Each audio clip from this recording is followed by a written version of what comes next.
Welcome back to Simplifying the State, the podcast where we break down politics so you don't have to take painkillers to stay well informed on world events. As always, I'm Adam Watson, and I'm Nicholas Perrin. Adam, you sound a bit funny today. What's up with that? Oh, I just have a cold. It's nothing. Anyway, if you would be so kind as to rate us 5 stars and share with a friend, that would be greatly appreciated. I'm working with a cold to give you quality content. It's the least you can do for us, wink wink nudge nudge. Anyway, Nicholas, what do defense spending and NATO, Trump and Putin, and Germany and Ukraine have in common? Are they all relationships which are changing in dynamic recently? You got it. That is what we're going to be talking about today. Just kidding, y'all. Adam is in Alaska right now, and it's okay that he's on vacation. I'm not jealous or anything. Anyway. But yeah, we'll be going over changing U.S. foreign policy specifically to do with NATO. What am I talking about? I will be going over changing U.S. foreign policy.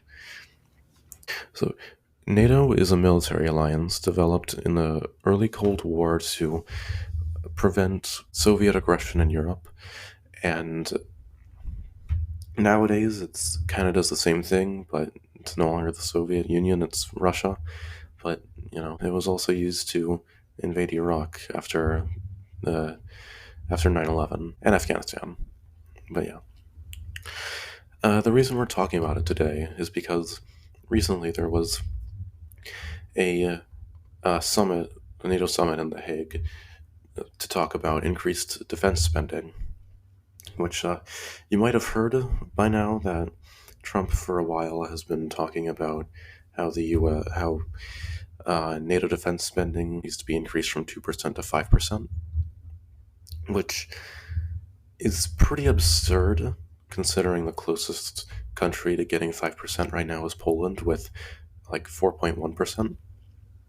But yeah, in that summit, pretty much all countries agreed to hit that 5% goal, except for one, which we will get into soon. But to give you some perspective how big of a jump 5% of GDP is from 2%, even just from 3.5%, which is what the U.S. is currently on. The U.S. currently spends $962 billion on its military for 2025. To get to 5%, the United States would have to spend $424 billion more to get it to $1.386 trillion, which is a lot of money. And for some countries that even now run 1.3% military spending to GDP, that'll be considerably more money, especially if they're not in good financial straits, like the UK, although they do spend over the 2% goal at the moment. So yeah, the country that initially refused to meet this goal and asked for exemption from it was Spain. Now, Spain isn't really the financially worst off country in NATO. There are plenty more which are a lot worse. In fact, Spain is one of even the highest growing economy in Europe right now. I'm showing you a little confused. And Spain refused the 5% spending target based on concerns over what will happen to the country's welfare, economic growth, and transition to green energy due to this, and also that 5% is unreasonable and just too much for what it's worth considering Russia's progress in Ukraine right now for the past 2 years, really. So Spain wasn't the only country who thought that the 5% target wasn't a good idea. Slovenia, or more specifically, the smaller parties that coalitioned with the main party in power right now, said that the 5% target, was not what they agreed upon when they decided to coalition. They instead agreed upon a 3% military spending target by 2030. And that caused a little bit of governmental infighting and a potential collapse of the coalition, which is never a good thing for a ruling government in the short term. Now, because of this, the Slovenian Prime Minister has proposed a referendum asking the Slovenian people if they would like to stay in NATO or not. Now, this referendum is very unexpected, to say the least, and a huge gamble also with with other politicians in Slovenia criticizing him for taking such a bold action. The referendum in itself is quite dangerous because it makes way for potential Russian interference in Slovenia, where only about half the population of Slovenia wants to stay in NATO, which although most experts think that Slovenia is not going to leave NATO, even if the referendum comes out as mostly not in favor of staying in NATO, because the referendum isn't legally binding. A very similar thing happened with the British government, which then followed the UK to leave the EU, and look where that's gotten them, but that's besides the point.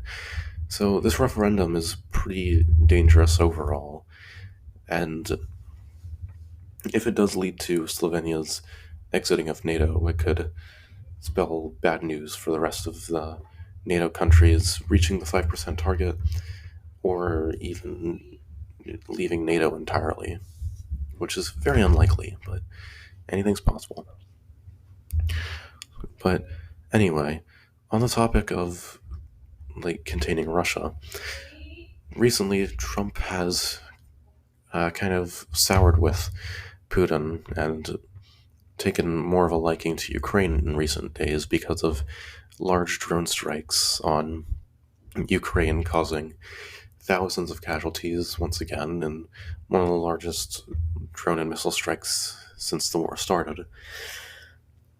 And Trump has expressed his distaste for this, along with the war continuing as it is, with Trump saying that he was not happy with Putin in his continuation of the war, explaining his reasoning with, quote, "He's killing a lot of people, his soldiers and their soldiers, mostly, and now it's up to 7,000 a week." And alongside this, Trump has gone against a proposed halt of U.S. equipment to Ukraine, which, with the initial reasoning for the halt being for concerns over stockpiles. And this is a little unexpected, given that only a few months ago, Trump was complaining that the U.S. was getting ripped off by Ukraine, saying that the U.S. wasn't getting a fair deal because Ukraine was getting all this equipment for free to the expense of the United States.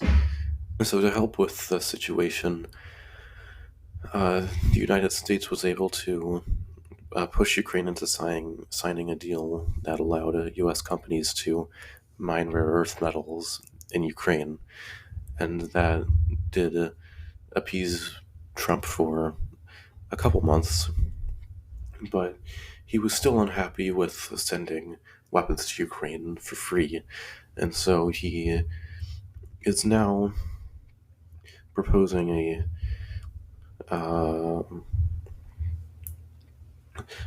new method of sending weapons to Ukraine, in which he would sell weapons to NATO countries like Germany, Norway, Poland, etc., which would subsequently give those weapons to Ukraine. So that would do a few things to help tensions in NATO. And this would do a few things. It would obviously get the weapons to Ukraine, and it would give the U.S. a greater incentive into, quote-unquote, giving the weapons to Ukraine. 3, it would help NATO countries reach that 5% target that Trump is pressuring them to do so, which would increase uh, NATO US relations and make them both a little more amiable to each other. And politically, for Trump, it would give him some plausible deniability that he was giving, like directly intervening in the war, giving weapons to Ukraine, because he's not giving weapons to Ukraine. He's selling people weapons, then they give the weapons to Ukraine. So that'll help him with his more isolationist, Russia-friendly, like cabinet members and political supporters. And yeah, that's pretty much it. Thank you for listening to Simplifying the State. We will be back next week with another episode. Adam will likely appear in it. And if he doesn't, you're just stuck with me again. But again, yeah, thank you for listening. See you next time.